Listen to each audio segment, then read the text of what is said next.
kepadamu Tuhan. Dengan segenap hati kami mau bersyukur atas penyertaan-Mu yang luar biasa ya Bapa, yang membuat kami ada sampai hari ini. Haleluya. Engkau ada bersamaku di setiap musim hidupku. Tak pernah Kau biarkan ku sendiri.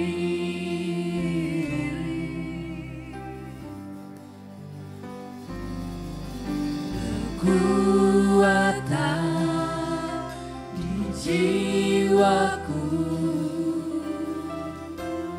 adalah bersamamu. Tak pernah ku ragukan kasih-Mu.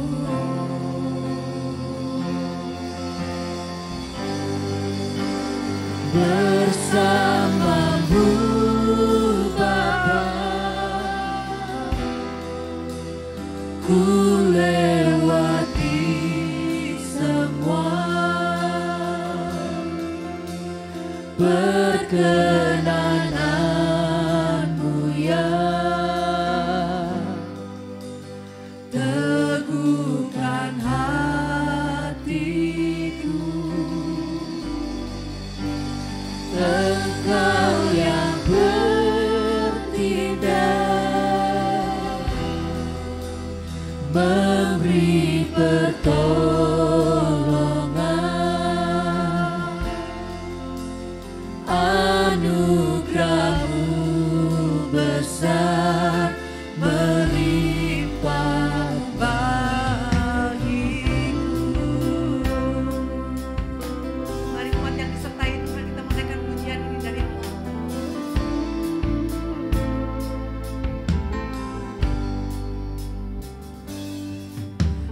Kau ada bersamaku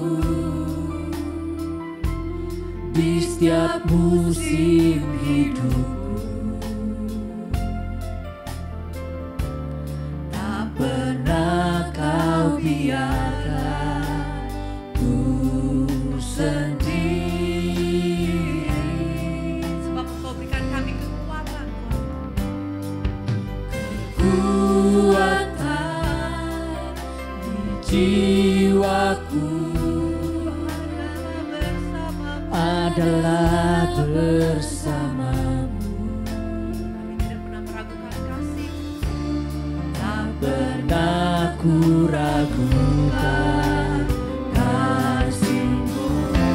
Mari katakan bersama Tuhan. Bersama-Mu Bapa, ku lewati semua. Perkenanan-Mu ya teguhkan hatiku. Engkau yang bertindak, memberi pertolongan.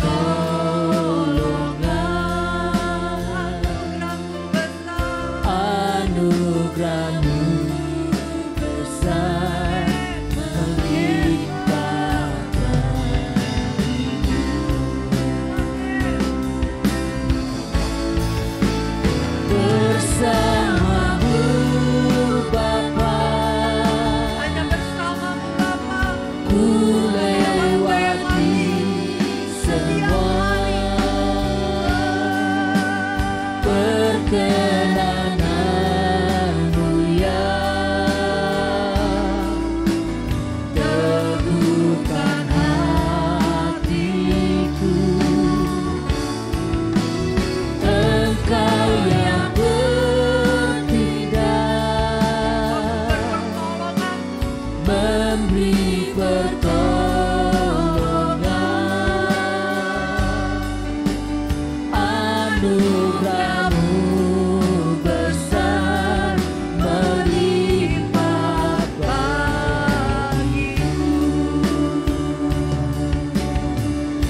perkenananmu ya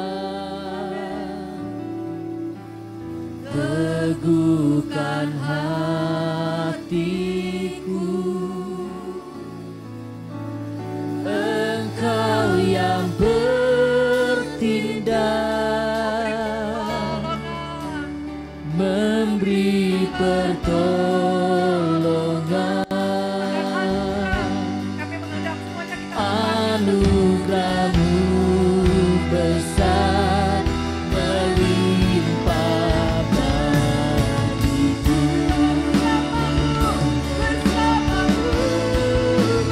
Bersamamu Bapa ku lewati semua. Perkenananmu Tuhan. Perkenananmu ya teguhkan hatiku. Engkau yang bertindak memberi pertolongan.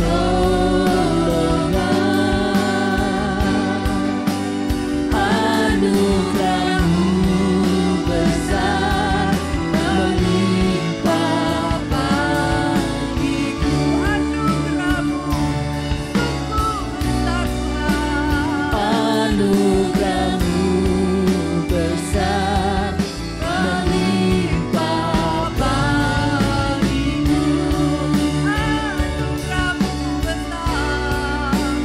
Anugerahmu besar melimpah bagiku. Haleluya, haleluya.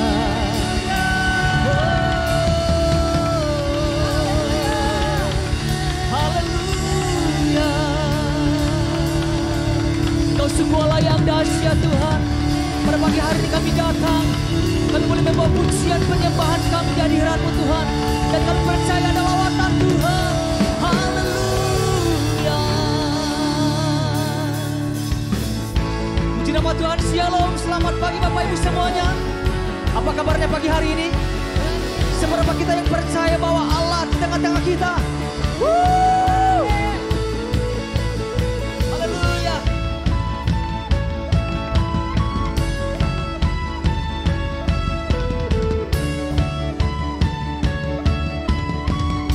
Mari bersama-sama kita akan pujian ini. Tak terbayang kebesaran-Mu dan tak terbanding kekuatan-Mu Tuhan. Kau megah bagiku.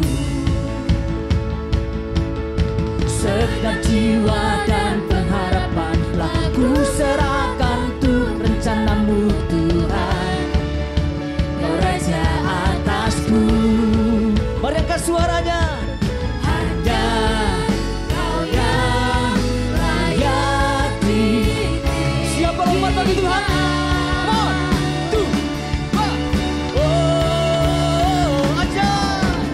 Ajaib Kau Tuhan, agung dan berkat. Kau sumber kemenangan, Kau sumber kemenanganku. Layak berkuasa memberita. Yesus, Yesus, Yesus, Kaulah Raja mulia. Oh, tak terbayang kebesaran-Mu dan tak terbanding kekuatan-Mu Tuhan. Katakan Kau megah, Kau megah bagiku. Segenap jiwa dan pengharapan telah ku serahkan untuk rencana-Mu Tuhan. Engkau Raja kami. Mari angkat suaranya bersama-sama. Hanya Kau yang layak ditinggikan. Oh, ajaib. Ajaib Kau Tuhan.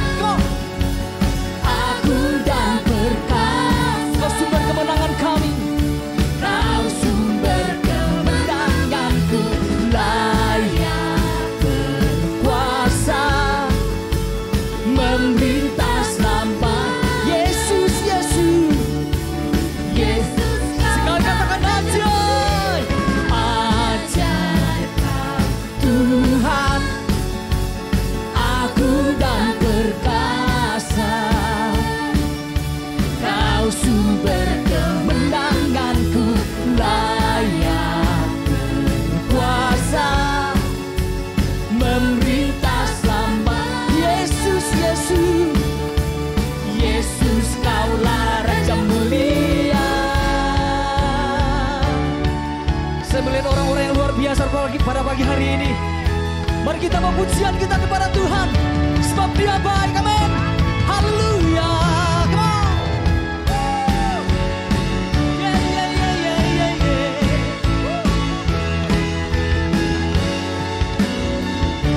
Mari kita angkat suara kita bersama-sama untuk Tuhan. Ajaib Kau Tuhan, agung dan perkasa. Dia sumber kemenangan setiap kita. Kau sumber Dengan penuh sukacita. kebayang kuasa memerintah. Yesus, Yesus, Yesus Kau Katakan ajaib. ajaib. Mari melompat Bapak Ibu. Agung dan perkasa, Kau sumber kemenanganku, layak berkuasa memerintah. Yesus, Yesus, Yesus, Kaulah Raja mulia. Mari serukan bersama-sama. Raja mulia. Berikan sorak-sorai yang paling gemuruh buat Tuhan. Haleluya. Seberapa kita bersyukur pada pagi hari ini.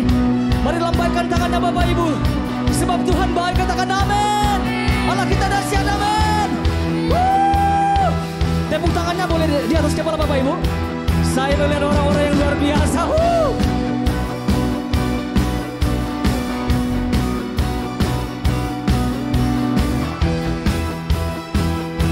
Mari bersama-sama kita akan pujian ini. Bersyukurlah.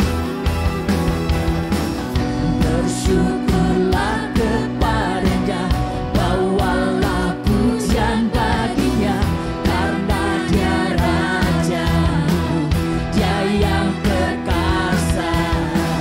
Tuhanlah kekuatanku, emasmu dan keselamatanku, Dia penolongku, yang beri hidup. Bersama-sama. Yang berjaya, seluruh semesta sujud. Siapa lompat bagi Tuhan? Oh, dua, empat. Agunglah kebangkitanmu, mujizat telah terjadi. Tunjuk kasih anugerah-Mu, kekal teguh dan mulia. Masyurlah perbuatan-Mu, Kau penyelamat hidup. Kasih-Mu tiada tara, bertata Kau Tuhan Rajaku. Haleluya. Allah kita dahsyat. Katakan bersyukurlah. Bersyukurlah kepada-Nya, bawalah pujian bagi-Nya, karena Dia Raja, Dia yang perkasa. Tuhanlah. Tuhanlah kekuatan, Katakan Mazmurku. Yang keselamatan kita. Dia penolongku, yang beri hidupku. Yang berjaya, seluruh semesta sujud. Lompat bagi Tuhan. Come on. Agunglah kebangkitanmu, mujizat telah terjadi. Junjung kasih anugerah-Mu, kekal teguh dan mulia. Masyurlah perbuatan-Mu, Kau penyelamat hidupku. Kasih-Mu tiada tara, bertata Kau Tuhan Rajaku.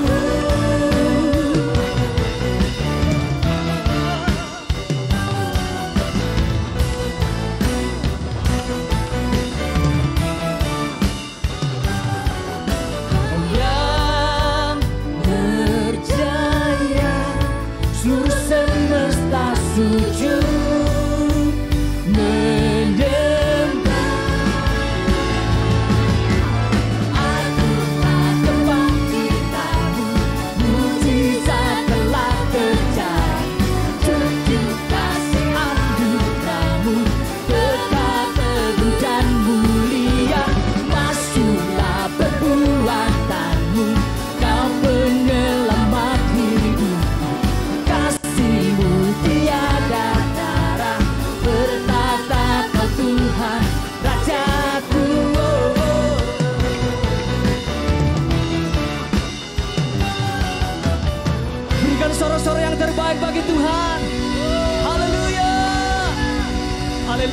Haleluya. Silakan kembali ke Tuhan, kembali duduk. Kasih Tuhan tidak ada taranya bagi kita. Haleluya. Itu yang membuat kita bisa melewati musim demi musim. Kami terpesona selalu Tuhan akan kasih-Mu. Kami terpesona akan kebaikan Tuhan.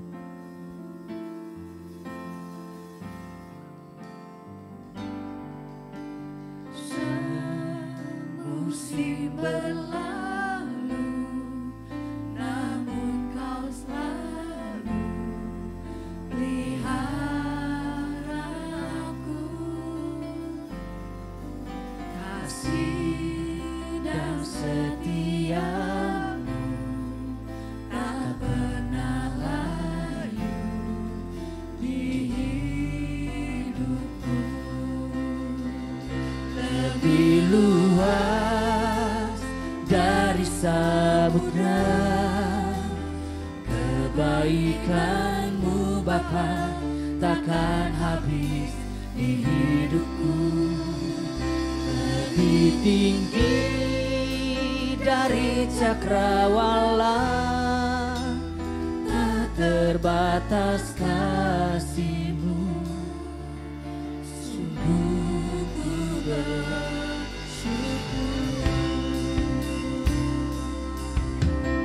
Kita mau bersyukur, kita naikkan pujian itu kita. Semusim berlalu, namun Kau selalu pelihara aku. Kasih dan setia-Mu tak pernah layu di hidupku. Lebih luas dari samudra, kebaikan-Mu Bapa takkan habis di hidupku. Lebih tinggi dari cakrawala, tak terbatas kasih-Mu.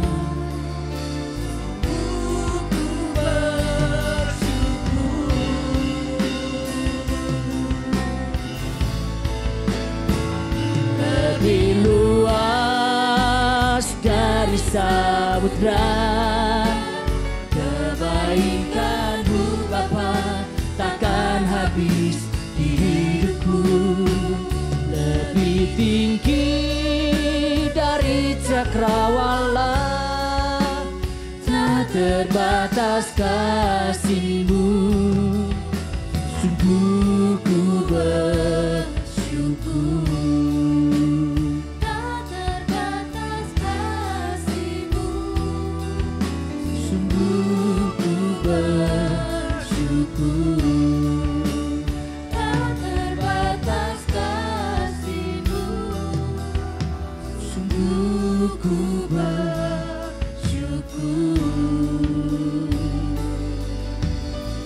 Kami mau terus bersyukur. Haleluya. Kasih-Mu yang tak terbatas. Kebaikan-Mu tak terbatas. Haleluya. Haleluya.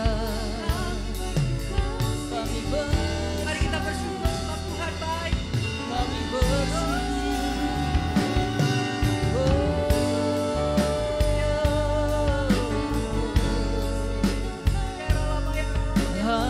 Haleluya. Kami tahu Bapa yang Haleluya. baik. Gembala yang Yesus. Haleluya.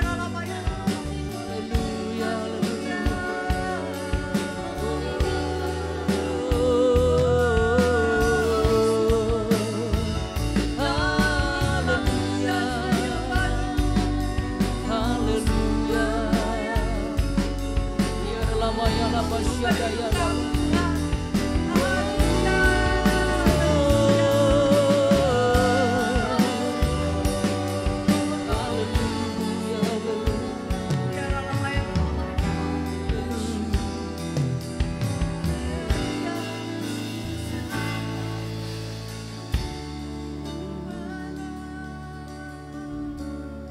Segala kebaikan-Mu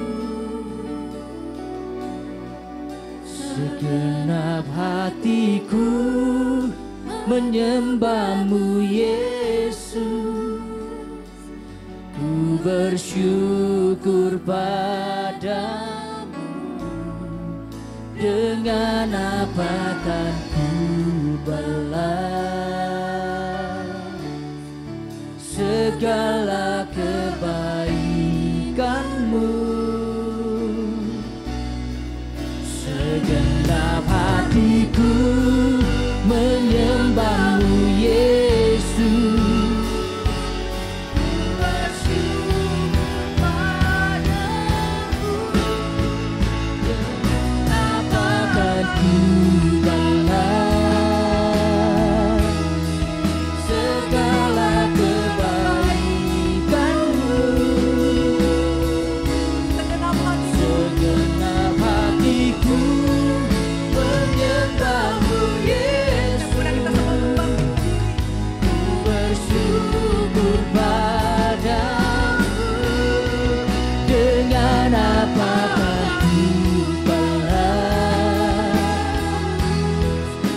Segala kebaikan-Mu, segenap hatiku menyembah-Mu Yesus. Ku bersyukur padamu selamanya.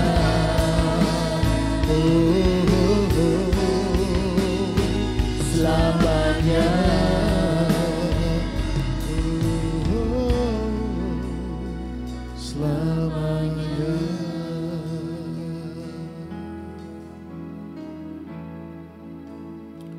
Yang dapat kami lakukan hanyalah mengucap syukur kepada-Mu Tuhan.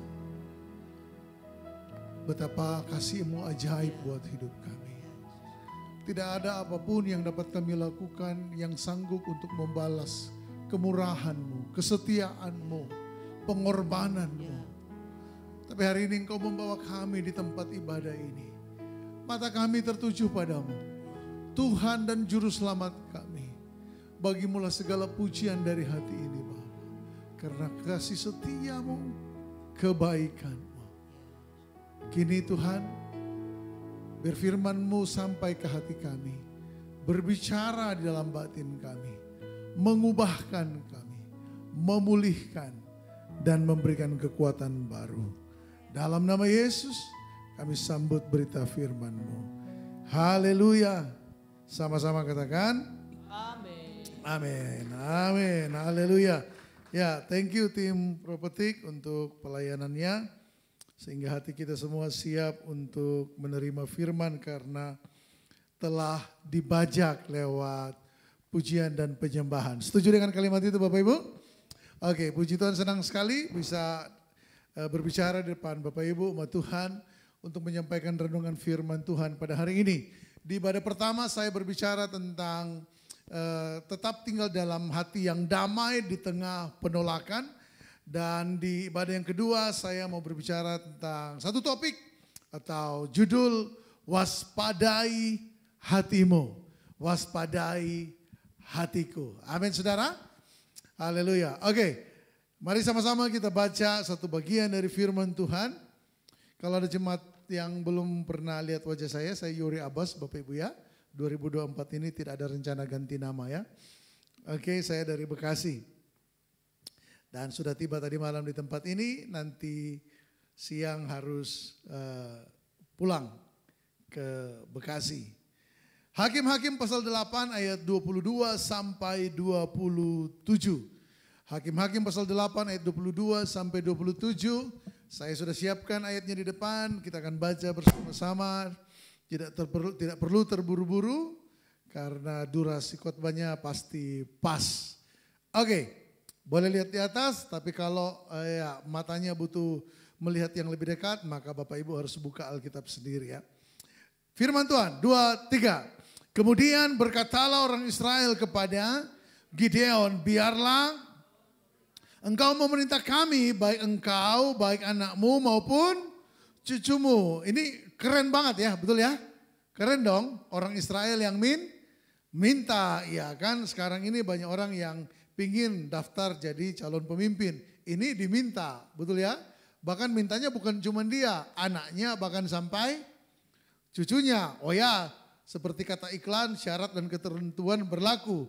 Sebab engkaulah yang telah menyelamatkan kami dari tangan orang Midian. Jadi waktu itu Bapak Ibu, orang Midian itu setiap kali orang Israel mau memasuki masa panen, orang-orang Midian yang pada waktu itu memang lebih kuat secara kemiliteran, mereka merampas hasil pertanian bangsa Israel dan bahkan menekan bangsa Israel. Lalu Tuhan membangkitkan Gideon sebagai hakim untuk memimpin bangsa Israel melawan Midian. Dan kita tahu ceritanya bahwa pada akhirnya Gideon dan pasukannya menang. Oke?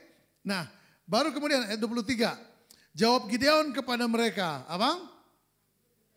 Aku tidak akan memerintah kamu dan juga anakku tidak akan memerintah kamu. Tetapi siapa? Tuhan yang memerintah kamu. Ini seharusnya dibaca oleh orang-orang yang ingin berkuasa, betul ya? Iya kan? Ada orang yang pernah dapat kesempatan malah diminta sama rakyatnya, justru malah bilang enggak mau, ya kan? Ya saya juga nanti kalau ditawarin jadi calon gubernur Jabar enggak mau juga. Amin. Haleluya. Haleluya. Nah, perkataan Gideon ini sebenarnya adalah sebuah perkataan profetis khas perkataan para nabi zaman perjanjian lama.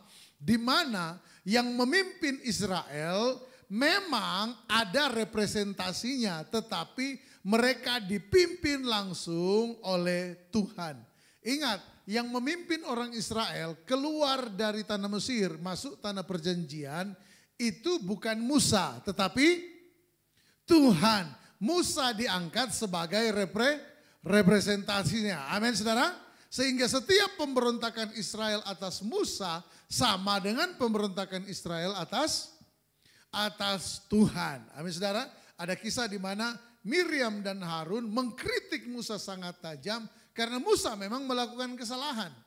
Karena ingat Bapak Ibu ya, memahami perjanjian lama adalah begini. Setiap pemimpin yang dibangkitkan Tuhan untuk memimpin bangsa Israel sebenarnya adalah representasi dari kehadiran Kristus kelak pada perjanjian baru. Jadi mereka ini kalau pakai bahasa yang lebih sederhana, mereka ini hadir sementara sampai Kristus datang. Oke? Tetapi dalam kapasitas yang tidak sempurna. Sampai di sini paham? Amin? Ya, mau saya tambahkan lagi pelajaran teologinya? Ya cukup sampai di situ aja ya. Ini aja saya lihat saudara udah mulai pusing ya kan. Aduh jangan itu Pak, yang persoalan-persoalan hidup aja ya kan. Persoalan hidup udah banyak, gak usah ditambah lagi persoalan pelajaran teologi. Tapi kurang lebih kita memahaminya seperti itu. Nah, tetapi kisah Gideon di sini bahwa Alkitab menyodorkan kepada kita bagaimana kita harus memperhatikan kondisi hati kita.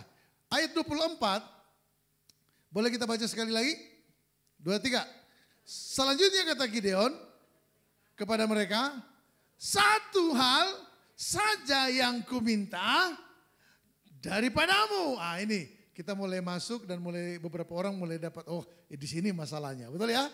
Ya kan, disuruh jadi raja enggak mau, tapi ada satu, ya kan? Ada berapa? Satu dari Tuhan cukup, amin. Satu dari hati kita sendiri, waspadalah. Amin. Lalu kemudian, next PowerPoint please. Ayat 25. Ah ini dia, jawab mereka. Ya Gideon minta anting Bapak Ibu sudah saya tampilkan di depan. Kami mau memberikannya dengan, wih keren banget ya kan. Dan setelah dihamparkannya sehelai kain maka masing-masing melemparkan apa? Anting-anting dari jarahannya ke atas kain itu. Adapun berat anting-anting emas yang diminta itu adalah 1.700 shikal emas. Belum terhitung bulan-bulanan, perhiasan telinga dan pakaian kain ungu muda yang dipakai oleh raja-raja apa? Midian. Berarti kira-kira itu kain ungu murah apa mahal? Mahal ya kan? Dan belum terhitung kalung rantai yang ada pada leher unta mereka. Berarti Gideon dapat banyak enggak? Banyak banget. Tapi redaksinya tadi hanya minta satu. Halo, betul ya? Luar biasa. Saya juga sebenarnya enggak minta banyak dari saudara ya. Saya minta satu aja ya. Ya kan, ya satu aja. Dan permintaan saya adalah tolong turuti semua keinginan saya. Ya, satu aja kan? Ya, halo? Iya. Kemudian ayat 27. Kemudian Gideon membuat apa? Efod dari semuanya itu. Pak, bukannya efod itu rohani? Nanti kita baca selanjutnya. Dan menempatkannya di kotanya di Ofra. Di sanalah orang Israel berlaku apa? Serong dengan apa? Bukan menyembah kepada Tuhan lagi. Tetapi justru menyembah kepada apa? Efod itu. Inilah yang kemudian apa? Menjadi jerat bagi Gideon dan seisi rumahnya. Pakai kalimat yang sederhana, gara-gara persoalan itulah kemudian menjadi masalah dalam kehidupan Gideon dan keluarganya. Hati manusia dapat berpaling dari penyembahan kepada Allah menjadi penyembahan kepada yang lain, termasuk pada apa yang tadinya adalah pemberian Allah dalam hidup kita. Halo, sekali lagi saya ulangi. Hati kita ini dapat berpaling, tadinya menyembah Allah. Halo? Tapi bisa berubah, kita bisa menyembah kepada apa yang bahkan adalah pemberian Allah. Perhatikan, ada orang suka bilang begini, salah satu ukuran bahwa kita telah menyembah hal itu adalah, minta maaf, seorang almarhum Reverend Timothy Keller, beliau meninggal tahun lalu tanggal 7 Mei 2023. Dia pernah bilang begini, bagaimana cara cari tahu ada berhala dalam hati kita? Benda telah menjadi berhala, anak telah menjadi berhala, kekayaan telah menjadi berhala. Maka cari tahunya adalah begini, jika di dalam hati kita mulai ada perasaan I am nothing without the things. Bapak Ibu pasti pernah punya pengalaman dua hal ini. Yang pertama, pengalaman kehilangan sesuatu, namun engkau tidak terlalu merasa, ya udahlah, relakan, betul ya. Tapi ada pengalaman hilang sesuatu, mentalmu kena. Halo? Kalau anak sekarang punya istilah, kena mental dia. Engkau mungkin pernah mendapat sebuah, boleh saya sedikit pakai contoh yang lebih brutal Bapak Ibu ya, nggak apa-apa ya, nggak apa-apa ya, ya kan? Engkau pernah dihina oleh orang dengan kata-kata tertentu, oke? Ya, saya berdoa Roh Kudus menolong Anda mengembalikan masa lalu yang tanpa Anda sadari itu menimbulkan luka, lalu mulai membentuk pribadi Anda saat ini. Amin. Tetapi kata-kata penghinaan itu biasa aja ya kan. Sampai orang puji-puji kita, wih keren banget kamu ya kan. Tapi ada hinaan dalam kata-kata tertentu, wah itu waktu engkau dengar ya kan. Langsung muncul asap di kepala kita ya kan. Asap yang hanya dapat dilihat oleh Tuhan dan setan. Ya kan. Manusia tidak dapat melihat tapi asapnya wah. Padahal kata-kata yang lain gak kena, betul gak? Tetapi ada kata-kata tertentu, kok bisa kena? Nah, itu ada persoalan berarti dalam hati kita. Nah, kembali ke topik kita. Apa yang terjadi dengan Gideon? Berarti begini. Gideon adalah orang yang tidak ditemukan ambisi menjadi raja di Israel. Halo? Keren gak? Ain? Keren dong, ya kan? Kita masuk zaman pilkada nih. Iya, perlu kita pampang ayat ini di jalan-jalan. Amin. Amin, ya kan. Tetapi ternyata Gideon punya persoalan lain. Halo? Gideon punya persoalan apa? Lain. Yang mana? Yang tadi itu cuma apa? Satu itu.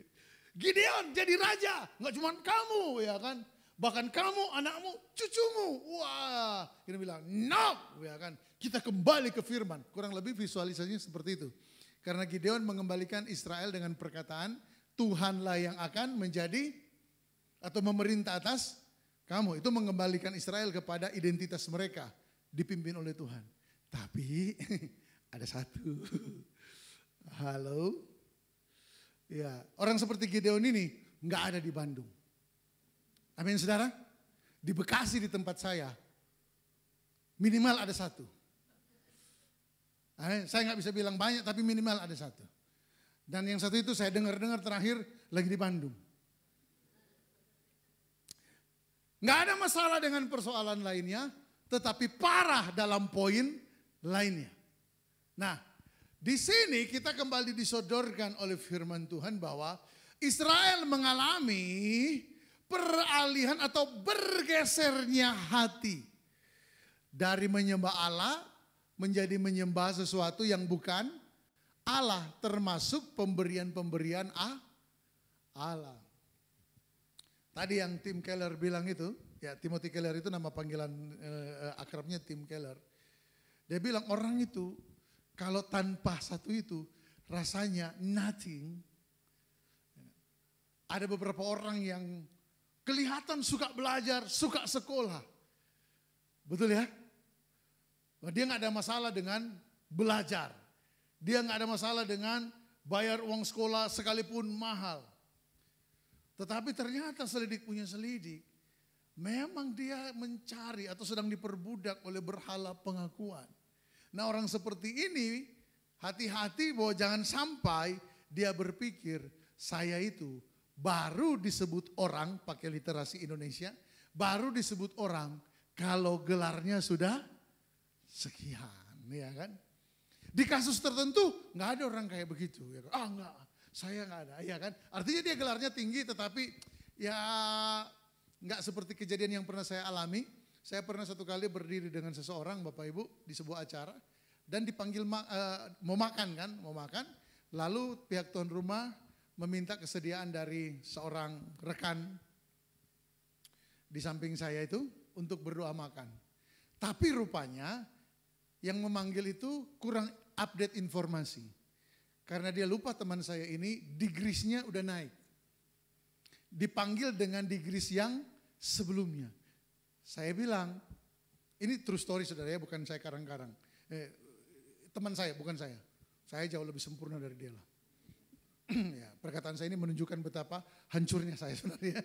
Ya, saya kecolek dia, bro, panggil, doa makan.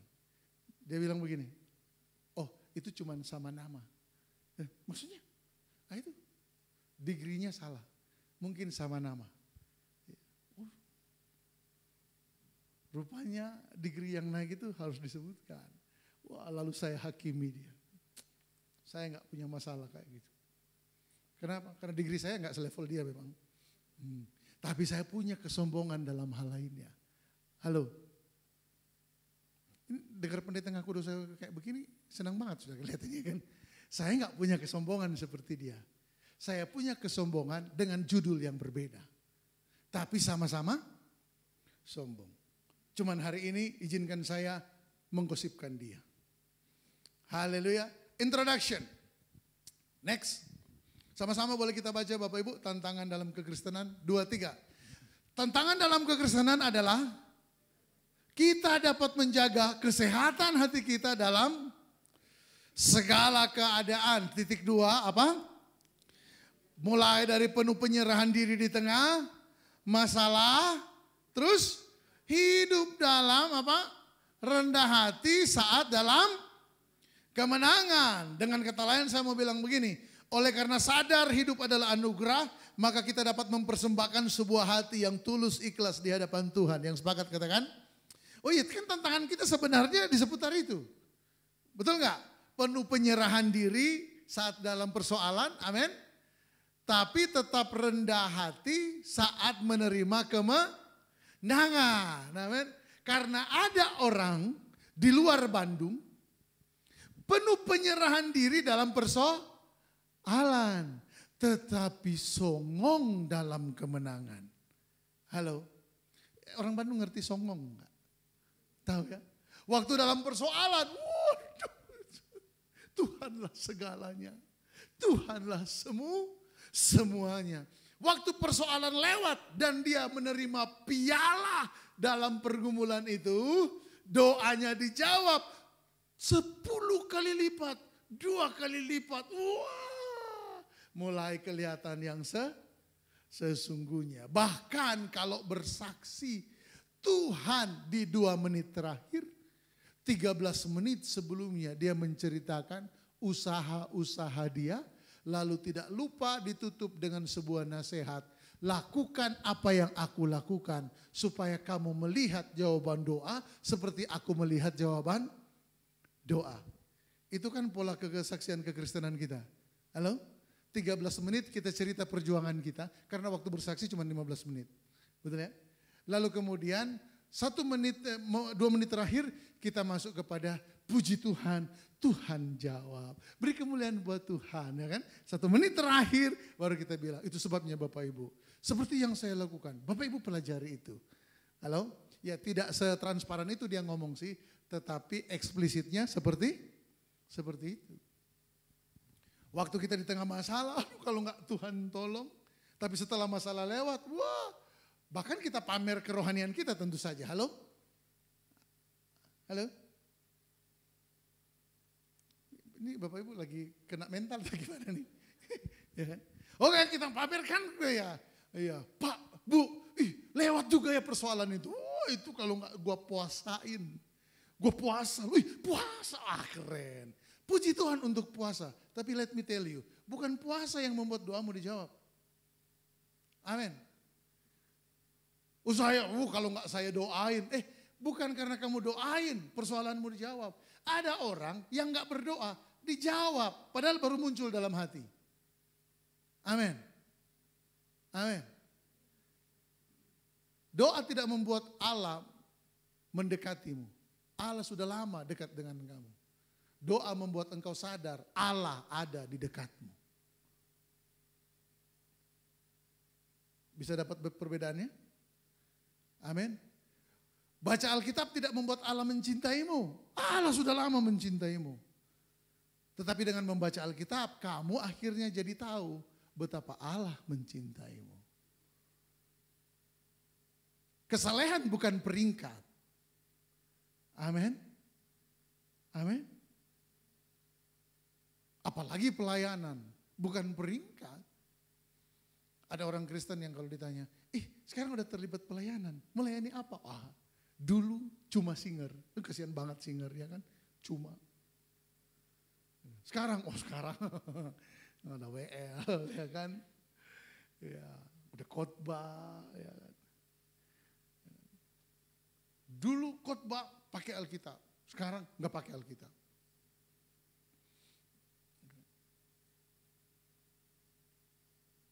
Dulu khotbah masih mikir, sekarang khotbah nggak mikir-mikir.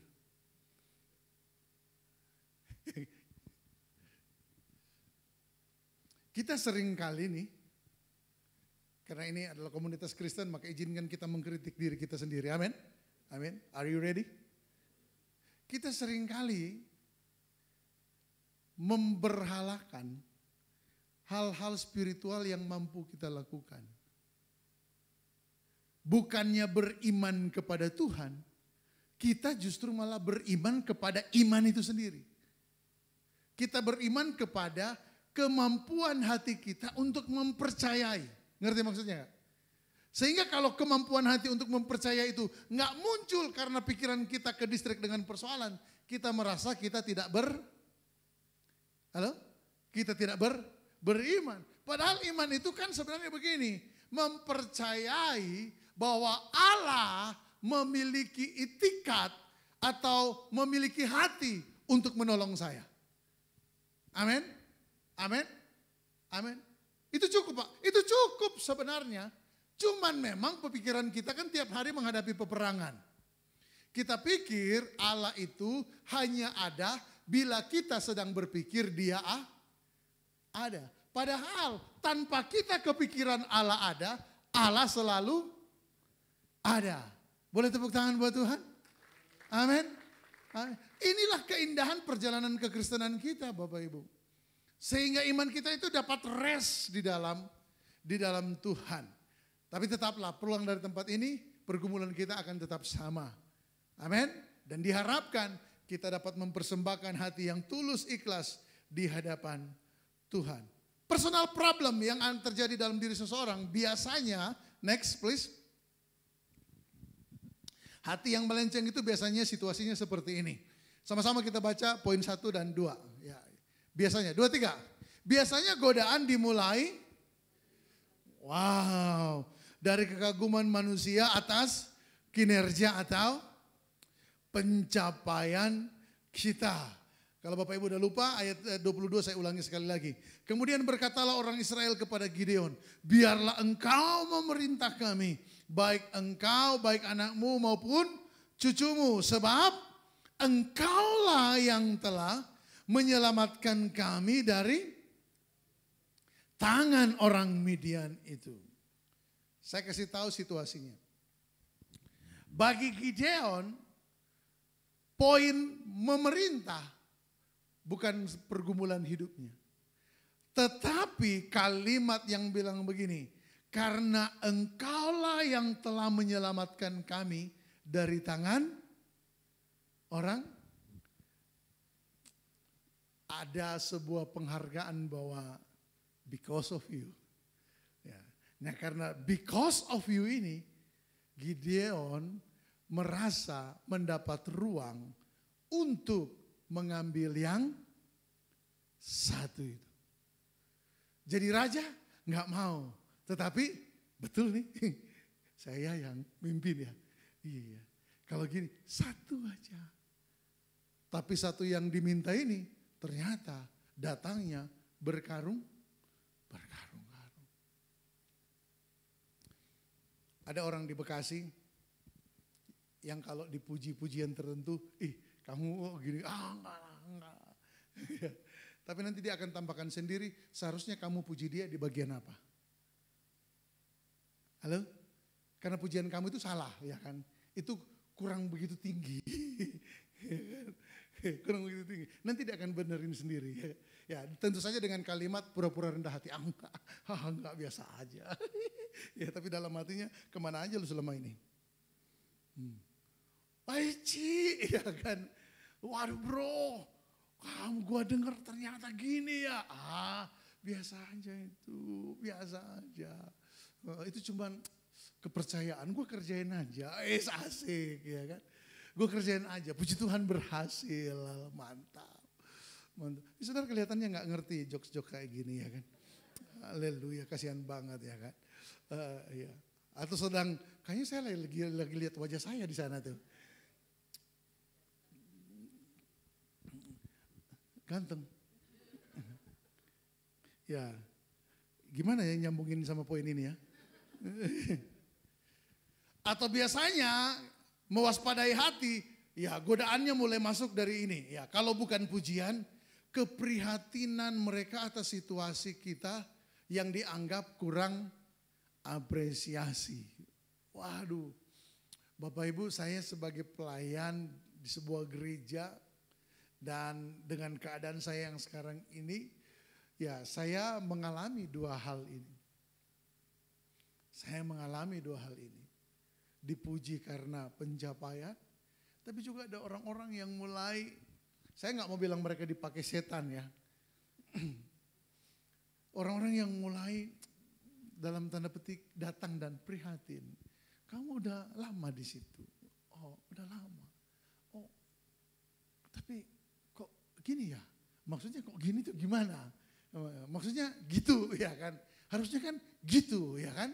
Kan hukumnya kan cuma sejauh itu toh. Kalau nggak gini harusnya gitu. Nah biasanya waktu pertemuan otak ini agak lemot mikirnya. Iya, nggak kita skip pembicaraan yang lain. Tapi waktu perjalanan pulang otak kita mulai berfungsi dengan normal. Kita ingat pembicaraan tadi itu. Halo? Lalu kita mulai iya betul ya. Seharusnya dalam pengabdian udah sejauh ini, harusnya saya bukan gini lagi, tapi apa? Gitu ya kan. Lalu saya mulai, hati mulai berubah. Ya kan. Yang seharusnya muncul endorfin, malah yang muncul morfin. Ya kan. Ada gairah yang bersemangat, tetapi bukan dalam kebenaran, tapi dalam kemarahan. Maka mulailah muncul slogan-slogan ala sosialis, ya kan? Kita diperlakukan tidak adil dan lain sebagainya. Saya nggak perlu kasih contoh karena dalam hal itu Bapak Ibu pasti paham. Mengapa ini bisa terjadi? Ini saya kasih contoh ya, mumpung lagi ingat. Sebelum gabung di gereja yang sekarang, saya itu dulu ya worship leader iya, kalau nggak ada pemain bass saya main bass, nggak ada pemain keyboard saya main keyboard, nggak ada yang ngecat rumah gembala, saya yang ngecat. Jadi multifungsi. Kecuali main drum. Karena bagi saya main drum itu kerjaan orang yang kurang kerjaan. Bayangin tuh alat sebanyak itu diurusin sama dia. Apa nggak ada urusan lain apa? Ya kan, kick diurusin, hi-hat, ya kan, tom-tom apa segala, snare, ya kan, kurang urusan itu. Ya kan. Nah, ya saya bisa semua pelayanan lah, bisa semua pelayanan. Tapi di tempat saya melayani dulu ada plus-plusnya. Kalau senior saya mau KKR, kita juga yang bagi brosur. Jadi saya yang jadi WL di KKR itu, saya pula yang bagi brosur-brosur. Nah, satu kali tempat bagi brosur yang paling enak adalah GL Ministry. Tahu ya, GL Ministry mulai dari dulu zaman mereka di Bang Penin Jalan Sudirman sampai kemudian pindah ke gedung Standard Chartered yang masih di Sudirman juga. Belok kiri ke Kebun Kacang. Tahu Kebun Kacang? Sebelahnya Kebun Paya. Jokes bapak banget ya. Nah, tapi peristiwa ini terjadi di yang gedung Standard Chartered itu. Nah, rupanya yang ikut GL Ministry itu ada juga teman sekelas saya dari Sangir yang sama-sama merantau ke Jakarta. Cuman sekarang dia udah balik ke Bitung, Victor Dandels namanya. Beliau sangat jago dalam penampilan untuk anak sekolah minggu untuk opera balon. Dia bikin balon itu jago banget, karyanya di situ luar biasa. Nah dia di timnya Pak Gilbert. Sekian lama kan ketemu dia, mulai dari apa tuh? Dari Bang Penin sampai di Standard Chartered, dia selalu ketemu saya karena saya kan bagi brosur. Memang yang paling banyak datang orang-orang GL Ministry ini kalau kami bikin KKR. Kami suka bikin KKR di Kampung Melayu, ada satu gedung di sana. Paling banyak, jadi saya paling rajin. Nah ketemu si Victor itu, udah bertahun-tahun, ada kali 2-3 tahun, di Standard Chartered ketemu lagi. Nah waktu ketemu di Standard Chartered itu, si Victor datangi saya dan dia bilang begini, bro, ya tentu saja logat Manado ya, ngana masih bagi-bagi brosur begini? Saya ketawa ya kan, memang ini tugas saya. Ya saudara bayangkan, sampai hari itu, saya masih bangga jadi orang yang bisa WL, tapi bisa juga bagi brosur. Saya bangga banget loh, serius. Tapi sejak pertanyaan Victor itu, di GL Ministry itu, waktu saya pulang ke rumah, muncul perenungan yang berbeda. Iya ya, masa saya WL, saya juga yang bagi brosur. Wah, sejak perjumpaan dengan pertanyaan Victor itu, hati saya berubah menjadi perhitungan. Tadinya enggak, tadinya bangga loh, serius. Saya tadinya bangga banget ya kan. Maksud saya kan, kenapa saya bangga? Ya karena ada cerita, orang Glow juga, orang GL Ministry juga. Waktu dia ketemu, terus dia datang di acara KKR kami itu, selesai ibadah, saya kan ketemu mereka. Kan ada wajah-wajah yang familiar toh.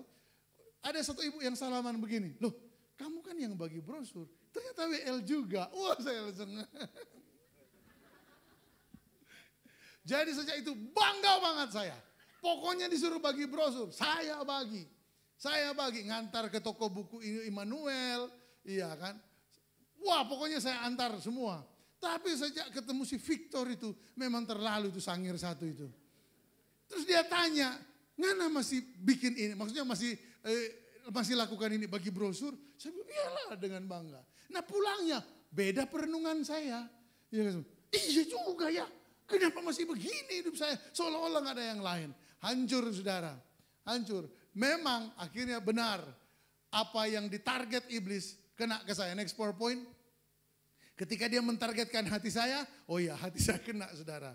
Hati yang sedang dibuai kemenangan atau terpuruk dalam penderitaan pasti jadi target. Lalu direspon oleh hati yang haus akan apa? Pengakuan. Make sense for you? Amin. Ketemu enggak chemistry-nya ini? Wah ketemu. Waktu itu ketemu, beda hati saya langsung.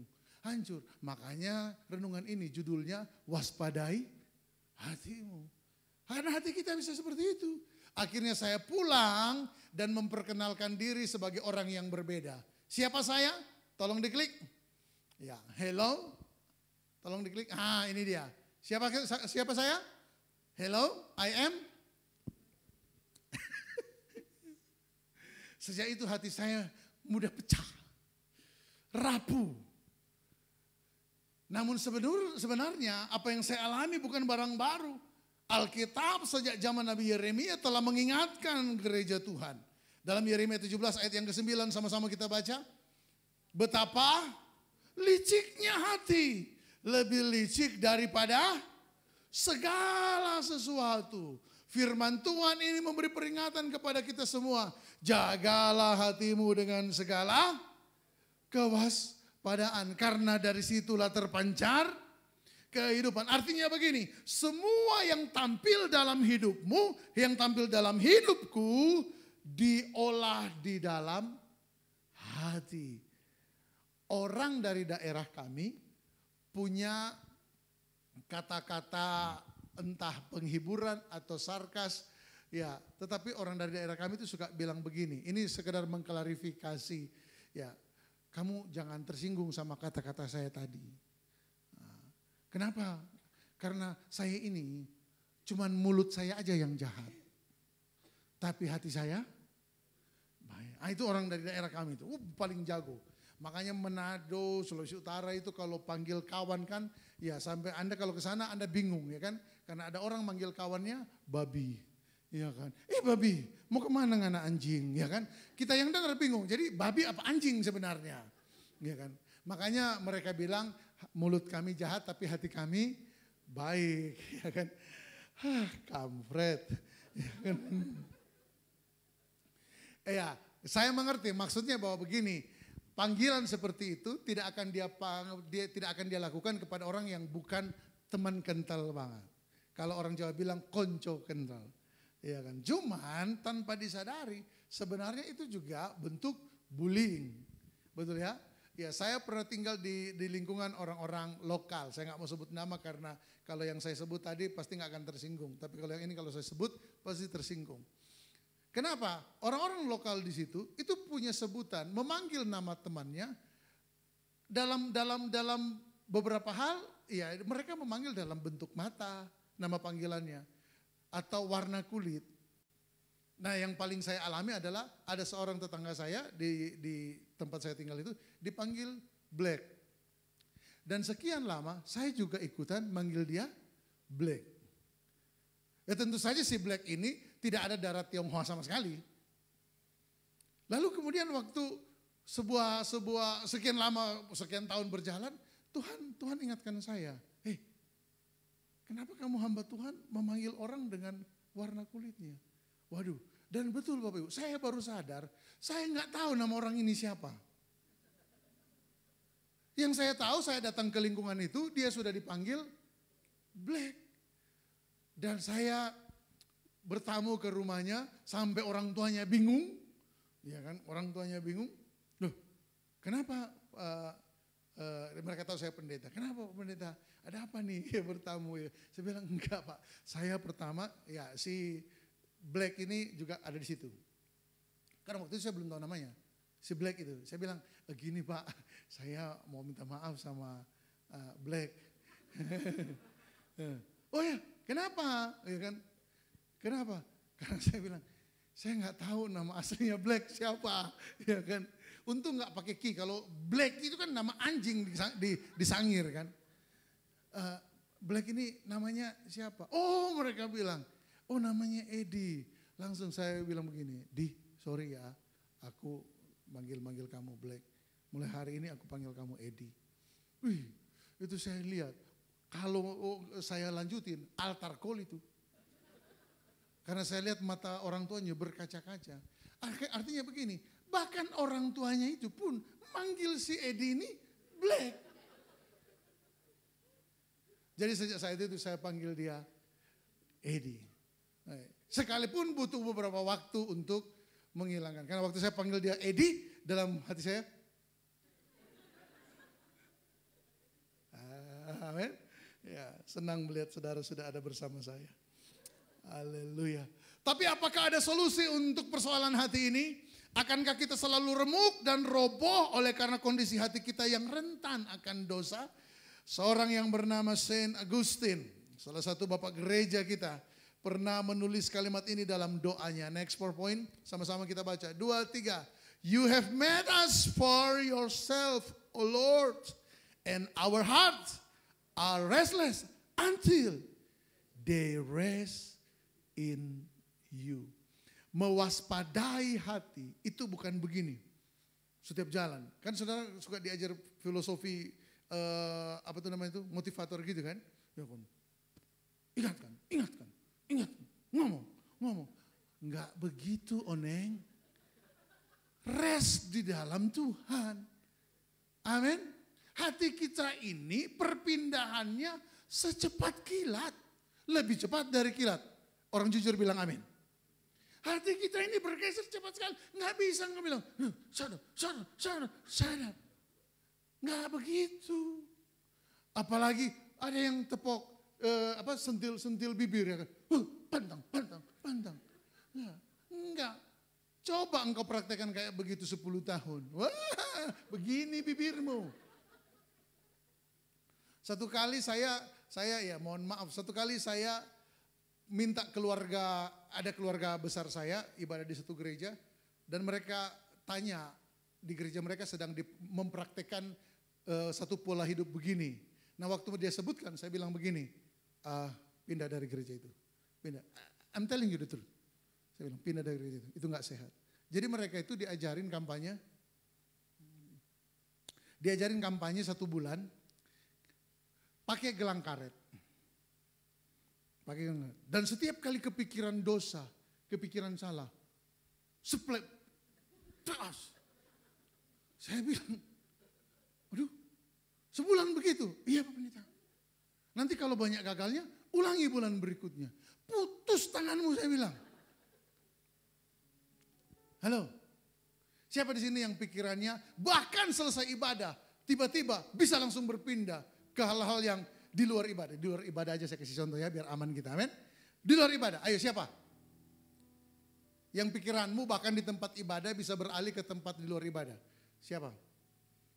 Ya terima kasih sudah jujur. Iya kan, hanya saya? Dan yang berkacamata di sini? Apakah hari ini harinya mereka yang berkacamata? Yang ngaku dosa? Semua kita, amin. Amin. Wong, saya lagi doa, saudara. Saya lagi doa. Tiba-tiba ada bapak-bapak di samping saya. Dia doa. Bahasa rohnya menurut saya aneh banget. Ya. Itu saya ngakak sambil doa. Akhirnya terakhir baru sadar. Lagi doa. Aduh Tuhan, kok saya orangnya kayak gitu ya? Iya. Ya, pernah kayak begitu. Saya marahin diri saya. Enggak ada otaknya. Ya tapi itu kan udah, ya itulah gua gitu kan. Mau gimana, namanya hatinya masih seperti itu pasti itu yang akan. Kemarin saya baru bertobat karena seringkali saya menertawakan hal-hal seperti itu. Tapi itu sebenarnya kan penghinaan. Saya juga bertobat dengan hati saya. Nah bagaimana cara Tuhan memulihkan keadaan hati kita? Saya mau beritahu kabar baik berikutnya kepada Bapak Ibu, tolong diklik. Ternyata dalam kondisi hati seperti ini, Yesus Kristus mau mengubah. Amin. Amin. Boleh bilang sama orang di kanan kiri, Tuhan Yesus Kristus mau mengubah situasi kita. Haleluya. Amin. Bapak Ibu coba lihat gambar berikutnya. Sorry, kita belum baca ayatnya. Ini ayat penuntun aja ya, pasti sudah terkenal. Matius 11 ayat yang ke-28. Marilah kepadaku semua yang letih lesu dan berbeban berat. Pak Yuri kenapa bacanya pakai Indonesia tetapi di atas tulisannya Inggris? Ya kan? Bukan saya mau menunjukkan betapa pintarnya saya mau menunjukkan bagian yang terakhir yang saya suka. And I will give you rest. Mewaspadai hati itu adalah membawa hatimu rest di dalam Tuhan. Restnya gimana? Apakah kita bilang rest. Nah begitu, itu gila namanya. Rest dalam Tuhan artinya begini, coba kita lihat gambar berikut. engkau menemukan identitas hidupmu, keteguhan hatimu adalah pada karya Kristus di kayu salib. Amin. Bukan pada aktivitasmu. Kanan kiri itu aktivitas. Ya kan, kadang-kadang aktivitas kita rohani banget. Amin. Tapi kadang-kadang, ya itu saya pakai gambaran pesta ulang tahun aja. Amin. Kadang-kadang kita haleluya. Tetapi kadang-kadang gak bisa dipungkiri. Asirehe. Ya kan? Ya kan? Ada orang itu kan kalau dengar lagu rohani, lagu duniawi biasa banget. Saya anak Tuhan. Wah, ya kan. Ya kan? Cikini ke gondang diam. Biasa aja, ya Anda nggak lihat karena dia pakai sepatu. Itu jempol kakinya naik turun, ya kan. Nah, identitas kita bukan pada aktivitas kita. Identitas kita adalah pada karya Kristus. Karena di salib itu terjadi pertukaran. Apa yang ditukar oleh Kristus? Tolong diklik, sama-sama kita baca. Dosa ditukar dengan pengampunan. Seluruh pemain musik dan singer boleh naik. Dosa kita ditukar dengan pengampunan. Sehingga kalau hatimu diintimidasi oleh iblis, karena iblis seolah-olah menunjukkan betapa tidak sempurnanya dia, engkau melihat kepada karya Kristus di salib. Aku memang belum sempurna. Aku sedang dalam proses terus disempurnakan oleh Injil dan anugerah. Amin. Tetapi justru dalam Injil dan anugerah itu aku melihat dosa, baik dosa yang nyata dalam perbuatan maupun dosa yang tersembunyi di dalam hatiku, ditukar Kristus dengan pengampunan. Di atas kayu salib itu Yesus juga menukar jiwa atau hati yang terluka dengan pemulihan. Berapa banyak saudara yang datang di tempat ini, saudara mungkin hadir dengan kondisi hati yang terluka. Dengarkan saya, bilang kau memandang karya Kristus di salib. Di sana ada pemulihan. Engkau tidak dapat menemukan pemulihan dari karya manusia. Engkau hanya dapat menemukan pemulihan pada karya Kristus. Yang ketiga, apa yang ditukar? Ambisi ditukar dengan visi ilahi. Kehidupan kekristenan bukan berarti begini, ya sudah Pak, kalau memang Kristus saja, saya nggak perlu mikir apa-apa, nggak perlu ada cita-cita apa. Enggak, ambisi dihancurkan, visi ilahi Tuhan taruh dalam hati kita. Tim Keller juga pernah bilang begini, ketika engkau hidup dituntun oleh Injil, maka di saat yang sama engkau tidak akan sombong dalam pencapaian, tetapi engkau juga tidak akan minder saat belum ada pencapaian. Karena identitasmu adalah pada karya Kristus di Golgota. Amin, amin.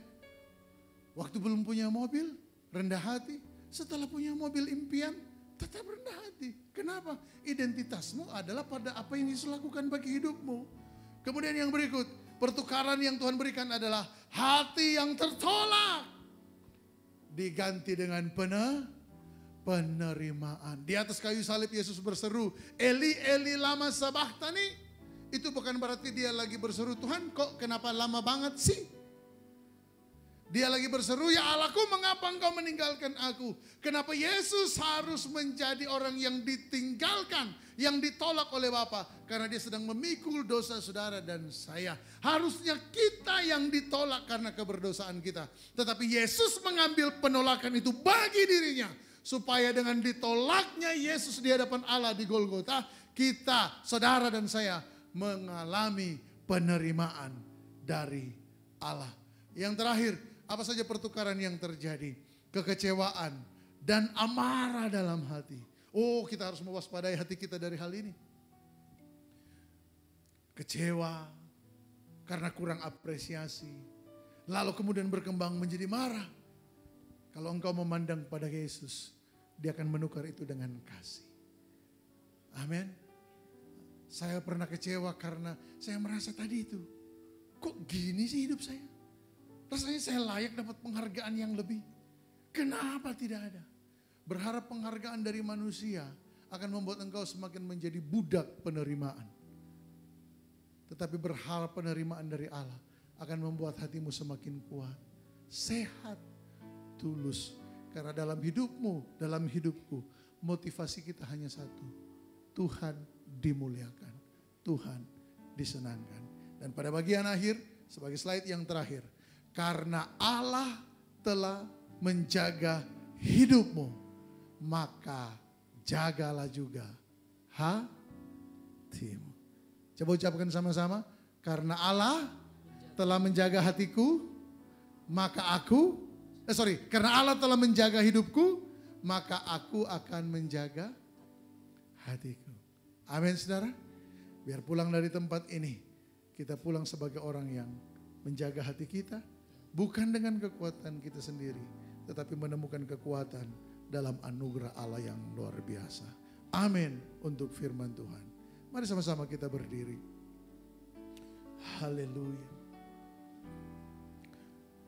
Tuhan, ampuni kami. Betapa mudahnya hati kami bergeser. Baik bergeser dalam penyembahan. Kami yang tadinya menyembah Tuhan dan hanya menyembah Tuhan, kini mulai terjadi penyembahan kepada hal-hal yang bahkan datang dari Tuhan. Kami mulai menyembah berkat-berkat Tuhan. Kami mulai menyembah pencapaian-pencapaian yang karena Tuhan kami berhasil mencapainya. Ampuni kami Tuhan. Tetapi hati kami ini juga Tuhan butuh Engkau pulihkan. Karena seringkali hati kami terpuruk. Seringkali kekecewaan menguasai hati kami. Ketika kami merasa manusia tidak mengapresiasi pengorbanan kami. Ada suami mungkin yang kecewa dengan keluarganya. Ada istri yang juga mungkin kecewa dengan keluarganya. Ada orang tua yang mungkin kecewa dengan anak-anaknya. Karena sepertinya pengorbanan mereka tidak mendapatkan ucapan terima kasih atau rasa hormat. Hari ini kami bertobat Tuhan. Ampuni keadaan hati yang sedemikian ini. Dan kami mau belajar menempatkan hati kami untuk rest di dalam-Mu. Kami dapat beristirahat karena kami tahu semua tentang kami adalah apa yang Kristus lakukan di atas kayu salib di Golgota. Kami yang tertolak Engkau terima. Kami yang berdosa Engkau ampuni. Kami yang terluka Engkau pulihkan. Bahkan Engkau menghancurkan ambisi-ambisi duniawi kami. Dan Engkau menggantikannya dengan visi yang ilahi daripada-Mu. Ini hati kami Tuhan. Kami mengucap syukur karena Kristus telah menyucikannya. Iblis tidak dapat lagi mendakwa keadaan hati kami yang belum sempurna ini. Karena kami yang ada hari ini, dengan segala pencapaian juga kekurangannya, kami yang sekarang ini ada karena anugerah-Mu. Terima kasih Bapa. Terima kasih Tuhan. Mari beberapa saat kita mengucap syukur. Terima kasih Yesus. Anugerah-Mu sempurna. Terima kasih Tuhan. Terima kasih Bapa. Aman di dalam-Mu, tenang di dalam-Mu. Bapa, hamba-Mu selesai dalam penyampaian berita yang Engkau wahyukan untuk disampaikan di tempat ini. Kini firman ini ada dalam hati kami. Dan Roh-Mu memampukan kami untuk menghidupinya bagi kemuliaan nama-Mu. Terima kasih Tuhan. Demi nama Yesus kami berdoa. Dan semua yang menerima firman ini sekali lagi katakan amin. Jutaan jemaat yang dikasih Tuhan Yesus, sebentar kita akhiri ibadah kita pada pagi hari ini. Saya undang kita angkat kedua belah tangan kita, arahkan hati kita, fokuskan dan terus terhubung dengan Yesus senantiasa.